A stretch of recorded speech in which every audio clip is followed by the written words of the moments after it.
Sir आपके साथ चर्चा शुरू करेंगे उससे पहले थोड़ा सा डेटा एक बार दर्शकों को दिखाते हुए चलते हैं। सबसे पहले जैसे कि हम बता रहे थे ग्लोबल मार्केट का एक साल का प्रदर्शन किस तरीके का रहा है, तो देखिए आपकी स्क्रीन पर लेकर आते हैं। हैंगसेंग की बात करें, चाइना का इंडेक्स से 35% तक ये चढ़ा है, 35% तक इसमें चढ़त देखी गई। नैस्डैक कॉम्पोजिट की बात करें, यूएस इंडेक्स 20% तक ये भी चढ़ा। वहीं अगर निकी की बात करें, निकी 225 जापान का इंडेक्स है, 25% की चढ़त इसमें भी देखी गई। वहीं अगर जर्मनी के इंडेक्स की बात करें, डैक्स की 20% की चढ़त यहाँ पर देखी गई।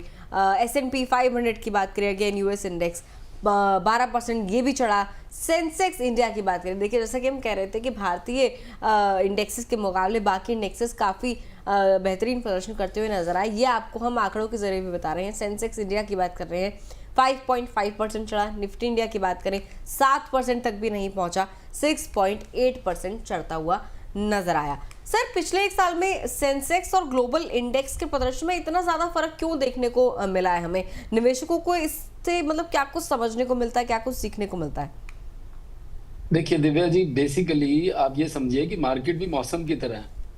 हर मौसम हमेशा नहीं रहता, वैसे ही मार्केट भी, हर मार्केट हमेशा नहीं चलती। आप देखिए पिछले साल की बात अगर देखें तो पिछले साल इंडिया की मार्केट की वैल्यूएशन थोड़ी सी हाई थी, तो अट्रैक्शन उतनी ज्यादा नहीं थी, तो ग्लोबली पैसा थोड़ा फॉरेन इक्विटीज की तरफ ज्यादा गया, और इसीलिए आप देखें कि पिछले साल इंडिया में मार्केट में रिटर्न नहीं आया और फॉरेन इक्विटीज में रिटर्न आया। दूसरी तरफ आप ये भी देखिए कि यूएस कंपनीज के अंदर काफी रिवाइवल हुआ है। रिवाइवल क्या हुआ है? टेक कंपनीज का रिवाइवल हुआ है। कंपनीज जिन्होंने AI, cloud, semiconductor, defence technology, ये सब सेक्टर जो थे वहां पे काफी ज्यादा चमके हैं, इनमें निवेश काफी ज्यादा आया है। वहां पे जैसे कि कंपनीज एनवीडिया हो गई, one of the largest market cap in the world, Microsoft हो गया, मेटा हो गया, अमेजन हो गया, ये कंपनीज ने अच्छा अर्निंग ग्रोथ दिखाया है, और उसके कारण से पिछले एक साल में वहां पे रिटर्न्स बहुत अच्छी आई हैं। यूएस का ओवरऑल इक्विटीज ने अच्छा तेजी खींचा है। तो इट इज, इसको आप ऐसे देखें ग्रोथ साइकिल है, तो ग्रोथ साइकिल कभी एक तरफ जाएगा फिर एक दूसरी तरफ जाएगा, तो इससे हमारे को ये समझने पड़ेगा। तो यहाँ पर ज़्यादा घबराने की ज़रूरत नहीं है। एक तरह से मतलब कभी ऊपर जाएगा कभी नीचे जाएगा, तो ये एक तरह से मार्केट का एक तरह से उसका नेचर होता है, तो उसको हम लोग को यहाँ पर समझने की ज़रूरत है। इस बीच जरा ओवरसीज़ फंड ऑफ फंड्स की एक साल की प्रदर्शन को हम लोग यहाँ पर देख लेते हैं कि कितने फोलियोज़ बढ़े हैं और कितना AUM जो है वो यहाँ पर एक तरह से यहाँ पर आए। तो आप देख सकते हैं स्क्रीन पर अक्टूबर 2024 की अगर हम लोग बात करें तो कुल स्कीम जो है ओवरसीज़ FOF की वो 54 थी, जो कि अक्टूबर 2025 में 52 हो गई हैं। हालांकि फोलियोज़ को अगर हम लोग देखेंगे तो उसमें अच्छा खासा यहाँ पर इजाफा होता हुआ देखा है। 13,84,090 फोलियोज़ अक्टूबर 2024 में थे, जो कि बढ़कर 15,58,979 के आसपास पहुंच गए हैं। और वहीं नेट इन्फ्लोज़ की अगर हम लोग बात करेंगे तो 94 करोड़ का नेट इन्फ्लो एक तरह से अक्टूबर 2024 में देखने को मिला था, जो कि यहाँ पर बढ़कर बड़ी बढ़त एक तरह से करीब 10 गुना यहाँ पर बढ़ा है। अगर नेट इन्फ्लोज़ की अगर हम लोग बात करें तो 814 करोड़ रुपए का नेट इन्फ्लो यहाँ पर देखने को मिला है। उसके बाद नेट AUM की अगर हम लोग बात करेंगे तो 25,817 करोड़ रुपए का नेट AUM अक्टूबर 2024 में था, जो कि बढ़कर 36,091 करोड़ रुपए का अक्टूबर 2025 में देखने को मिला है। सर अगर हम लोग इस नज़रिए से देखें कि लगातार फोलियोज जो हैं, इन्फ्लोज जो हैं और AUM जो है वो लगातार बढ़ा है, सर इंडियन इन्वेस्टर्स के लिए ग्लोबल फंड्स में जो डाइवर्सिफिकेशन है, क्या अब लग रहा है कि वो ज़रूरी हो गया है, खासतौर पर तब जब लगातार हमारे जो ग्लोबल जो इंडेक्सेस हैं वो लगातार बढ़ रहे हैं, फंड्स काफ़ी अच्छा परफॉर्म कर रहे हैं, और इंडियन जो फंड्स हैं वो धीमे धीमे कंपेरेटिवली जो उनका पेस है वो काफ़ी स्लो है? देखिए अभिषेक जी, मेरा कहना है कि ऑप्शन की बात नहीं है। It is not a matter of option, ये it is more of a matter of strategy.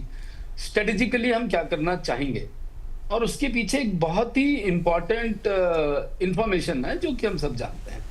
आप और हम आज की तारीख में काफी ज्यादा एप्पल के प्रोडक्ट्स, गूगल, नेटफ्लिक्स की कंजम्पशन, टेस्ला के प्रोडक्ट्स भी कह रहे हैं इंडिया में आ रहा है और वर्ल्ड में बाकी जगह भी जा रहा है, सैमसंग के, इस तरह से काफी सारे प्रोडक्ट्स जो हैं जो कि इंटरनेशनल है, या मैकडोनल्ड्स देख लीजिए, या ये ब्रांड्स लाइक KFC, ये अल्टीमेटली कंपनीज तो यूएस की हैं या दूसरी कंट्रीज की हैं, बट उनका कंजम्पशन तो हर जगह हो रहा है और इंडिया में भी हो रहा है।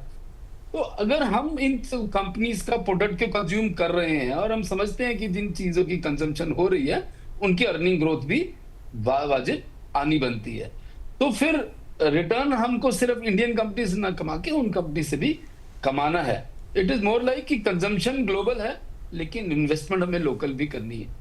तो इन्वेस्टमेंट लोकल करके ये गैप पूरा का पूरा करके यहाँ से हम थोड़ा सा इंटरनेशनल इन्वेस्टमेंट्स करके we will create a portfolio जो स्ट्रेटेजिकली ये काम करेगा।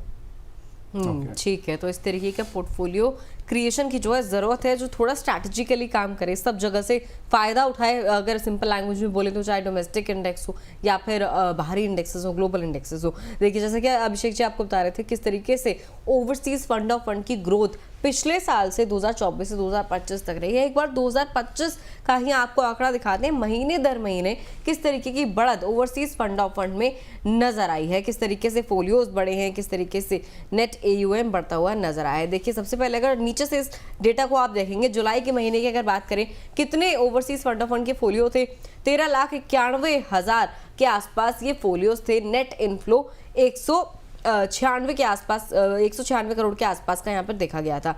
एक महीना आगे बढ़े, अगस्त के महीने पर आए अगर, तो 14 लाख के करीब जो है ये जो फोलियोज थे पहुंच गए, 14,15,000 के आसपास से पहुंच गए। और नेट इनफ्लो की बात करें 501 करोड़ के आसपास का हो गया। वहीं अगर उसके अगले महीने देखें यानी कि सितंबर में ये फोलियोज थोड़े से और बढ़े, 14,83,000 के आसपास पहुंच गए और नेट इनफ्लो जो था 961 करोड़ के आसपास पहुंच गया। और वहीं अगर पिछले महीने, हालिया महीने की बात करें, अक्टूबर की बात करें, अक्टूबर 2025 की, तो ये फोलियोज देखिए सीधा जहां जुलाई में 13 लाख थे, वहां अक्टूबर में 15,58,000 के आसपास पहुंच गए और नेट इनफ्लो भी बढ़कर जो है काफ़ी ज़्यादा हो गया है, 814 करोड़ के आसपास हो गया है। सर जो निवेशक अब तक सिर्फ घरेलू म्यूचुअल फंड्स में निवेश करते थे, डोमेस्टिक म्यूचुअल फंड्स में निवेश किया, उन्हें पता ही नहीं है कि ग्लोबल एक्सपोजर क्या होता है, किस तरीके से ग्लोबल इंडेक्सेस से भी एक अच्छा रिटर्न पाया जा सकता है, उनके लिए सर इंटरनेशनल फंड्स में शुरुआत कैसे उन्हें करनी चाहिए? तो मुझे इससे ना एक बात याद आती है, वो ये बात याद आती है दिव्या जी की जब पहली बारी हमारे सामने एक सुशी की प्लेट आई थी, एक एज अ प्रोडक्ट सुशी जब आया था, तो हम बड़े डरे थे कि इसका टेस्ट कैसे होगा, क्या होगा।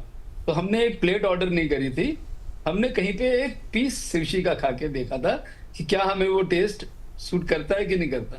तो वैसे ही अभी अगर हम इंडेक्स फंड में, इंटरनेशनल फंड्स में हमने एंट्री नहीं ली है, तो मैं कहूंगा थोड़ा थोड़ा करके लें। 2 कारण, एक जो मैंने अभी बताया, आपको टेस्ट लेना चाहिए।